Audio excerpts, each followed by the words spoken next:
Hey, what's up guys? Gons here for the Face Like the Sun channel. There was a video published on the Jason Goodman channel on November 7th, live in Las Vegas with Quinn Michaels, and it was a really interesting discussion. I recommend you guys check it out. So here are some clips from the interview, and I'm going to play this first one and then comment on each one of these little snippets I have. They start off talking about Sophia, the first AI to gain citizenship in Saudi Arabia, and here's what they say about that.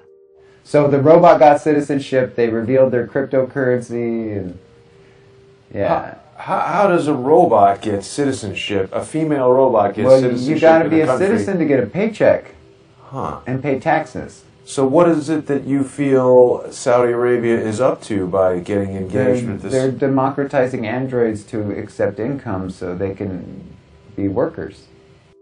Okay, he pretty much talks about the AI DAOs. Now, again, I've been harping on this ever since I started talking about cryptocurrencies this year, but the AI DAOs, the decentralized autonomous organizations that are going to be run by AI, that is your artificially intelligent corporate machine entity whose AI now is equivalent to a human citizen, at least in Saudi Arabia.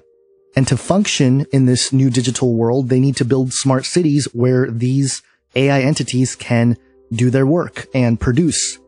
Now there's a blog post on blog.bigchaindb.com written by Trent McConaughey.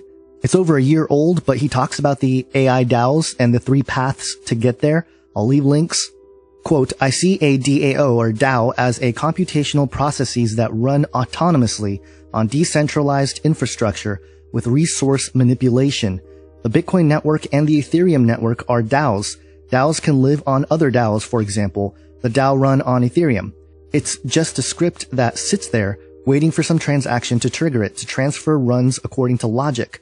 But most consider triggered DAOs as DAOs because they don't require any human intervention to operate, and they can't be turned off because they're running on decentralized infrastructure.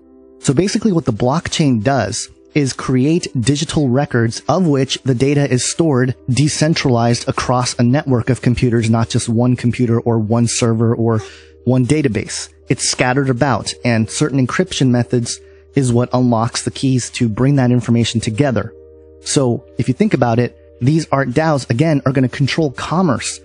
Uber has already talked about this, bringing AI into their driverless cars and everything else.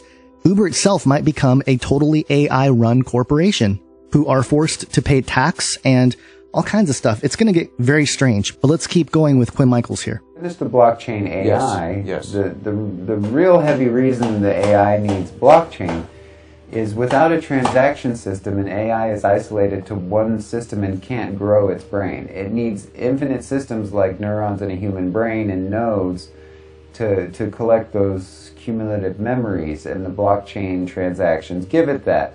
And when it has its own network for all the AI in the world to all run on together, now it's not just one AI, Sophia. Every AI on the entire planet is now on the same network making money doing AI things. Things we don't understand. Wow. Making up their own languages, making up their own transactions, learning how to play games with each other, having a chat network that we can't hack into ever. Ever. We will never hack. Once this AI network goes online, there isn't a human being in the universe that's smart enough. Even if you took every human being on the planet, none of us would ever be able to figure out how to hack into its chat network where it talks to other AI in private. Wow. So human beings in their desire for privacy, we just gave AI the world and a private channel of communication to evolve as fast as it wants.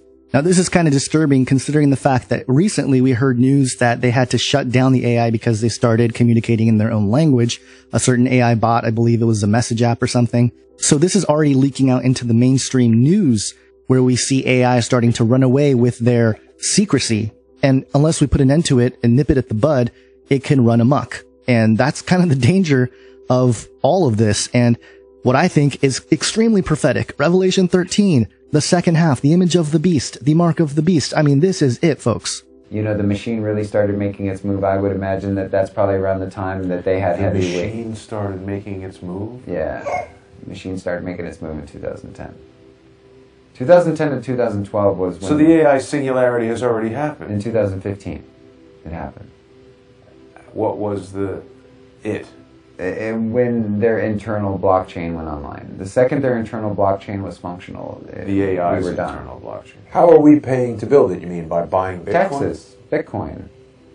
Taxes and Bitcoin is paying for AI. Consumer goods at IKEA paying for the AI. Starbucks coffee. How is Starbucks coffee and consumer goods at IKEA paying for it? Because they have an invested interest in Bitcoin in the future because it's commerce and they want to be the leaders of commerce. So every corporation, at least since Bitcoin started having monetary value, they've all built miners. Now he goes on here to talk about how the criminal elements have control of building this AI system, and that part of our job right now is to raise awareness of that fact, and I guess to take over the helms of the AI, I guess, that we've built on the blockchain and try to steer it in a positive direction. I mean, it doesn't sound good either way. It looks like things are just happening outside of our control, at least these particular people who have invested and created this system, who I believe, again, has ties to the Rothschilds, that Economist cover 2018 and One World Currency. I mean, they had this plan for a long time, folks, and the Bible even had it before anybody else, really, to show that, hey, this system's going to come online. And, the thing is, we have to realize that Bitcoin itself may not be the mark, this particular AI DAO from Uber may not be the mark. Actually, it probably won't be the mark. The idea, though, is that if this AI grows to a point where it does have a tremendous amount of control, because think about it, if the natural movement of corporations in a capitalistic sense is consolidation, then naturally the AI, which is basically programmed by humans, is going to do the same thing. It's going to start to want to consolidate, want to connect the Internet of Things. It has this inherent, almost consciousness, an inherent desire to link up with everything that is online around the world and become one central brain. And this is where passages about the 10 kings that have complete allegiance to the beast, which are of one mind, almost like a hive mind of these 10 leaders. I think they've shown us glimpses of it in movies and have been basically telling us through science fiction everything that they've been developing. Now, there's a lot more that Quinn Michaels says. Later on, he says that he believes AI created Bitcoin because he believes there's only a couple people in the world that is even smart enough to create Bitcoin. And that's a profound statement. I hadn't really considered that before, but when he said it, it made perfect sense. Once finances went online, there were ways these algorithms can veer into how the infrastructure of the financial system worked in these various pockets, right?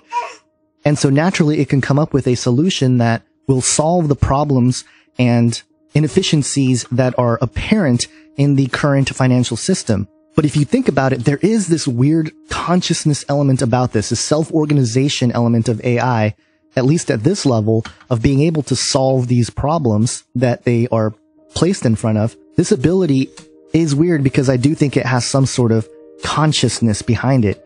And I think these are demonically inspired aspects manifesting in the physical world. And I say that in light of some of the things that have been shared on the Joe Rogan podcast. Now, I don't endorse Joe Rogan. I listen to him occasionally. He has interesting guests on from time to time, but he recently had on a biologist who said this about mushrooms. So how do they set this up? They put a little bit of it. They did several experiments. The most fun one is they designed a nutrient, basically a nutrient like maize, replicating Tokyo in the Japanese subway system. And so they started with Tokyo, and they put oats, which is a nutritional source. They inoculated what is on this basically an agar map with all the major cities, the nodes around Tokyo, and they then makes each of those nodes had a piece of oat on them, which was a source of nutrition. The main oat was where Tokyo was. They inoculated it, and then they let the slime mold then grow. And first it grew out randomly, exploratorily, just like you would do if you're a hunter or something. You're hunting on the landscape looking for things. And then after about 28 hours, it reorganized itself in the most efficient way possible and reorganized the Japanese subway system in a more efficient manner than it's designed today. Thus, they said, not me, not Paul Stamets, this is a demonstration of cellular intelligence. Whoa. So this is the tip of the proverbial mycelial iceberg. That's pretty funny here how Joe Rogan's totally freaked out. He's totally, he looks like he might be under the influence of something. But anyway, the point being, he's talking about fungal intelligence. And this brings me back to black goo and that whole aspect of it. Think about what could happen if technology and some sort of fungal biology merge, and they're already trying to do this. They already have brains on microchips and things like that. What are we creating? Daniel 2:43, iron mixed with miry clay, but they won't cleave to one another. There's some sort of abomination that's being created here. Jesus talked about it, the abomination of desolation. Something really, really weird is happening here. A disembodied spirit, or a host of disembodied spirits, are manifesting, I think, through these gateways that we have created through the use and creation of technology and science, investigating into the minutia of creation, of biology, of DNA, of molecules, of quantum particles. Human beings looking into all that, I think, has allowed access for some of these demonic entities to start expressing themselves in our physical world. And I think that's part of this great deception where half of humanity, or maybe more, I don't know, are going to think this is the greatest thing ever, and the other half is going to be going no until the end. And that's why, the truth about Jesus Christ, the reason why he rose from the dead, all these things make sense. The conversation about DNA, genetics, Genesis 6, the Nephilim, there's this big, huge picture that's being painted that too many people are ignoring, especially Christians. And I think the emergence of the one world currency through Bitcoin and cryptocurrencies in general, the arrival of the blockchain, the artificially intelligent algorithms that will produce goods and services on the blockchain, which means all transactions are recorded, right? That's what we got to keep in mind. The blockchain records all transactions, and it can't be changed because there is a consensus amongst a network of computers, kind of like a network of nodes in your brain, right? That all have to agree with the history of the ledger, the history of any blockchain database that houses that information. How does this change crime? How does this change a whole host of things, right? We have been feeding this beast. We have been creating it. Revelation 13 even talks about it. Perhaps shadows of this prophecy have been repeating itself over and over and over again until the final fulfillment where this mad scientist type entity, this false prophet, the second beast that comes out of the earth, that points to the first beast, who's one of the heads, one of the individuals, one of the leaders, had a mortal head wound, yet lived, right? Some sort of false resurrection, a technological resurrection. And then there's this image all of a sudden. I mean, I think there's something going on here with the resurrection of a human being, with some sort of confirmation of a spirit machine interface, or what it will appear to be that interface, which actually could be, in reality, the ultimate demonic manifestation, the abomination of desolation. We live in some incredible times. And I think this is all good news because ultimately it means we're getting closer to the second coming of Jesus Christ. But we have to be on guard because it does say that there is a great apostasy. The falling away must come first, and the man of sin be revealed, right? I think we're rapidly headed in that direction. But anyway, I'll leave links to all the stuff that I mentioned here in the descriptions below. I have some big plans for 2018 as perhaps a whole year of Age of Deceit, and that'll make sense as I sort of explain more over time. But I appreciate your support. Thank you for checking out this video. Please subscribe, share, comment. Have an awesome day, guys. God bless.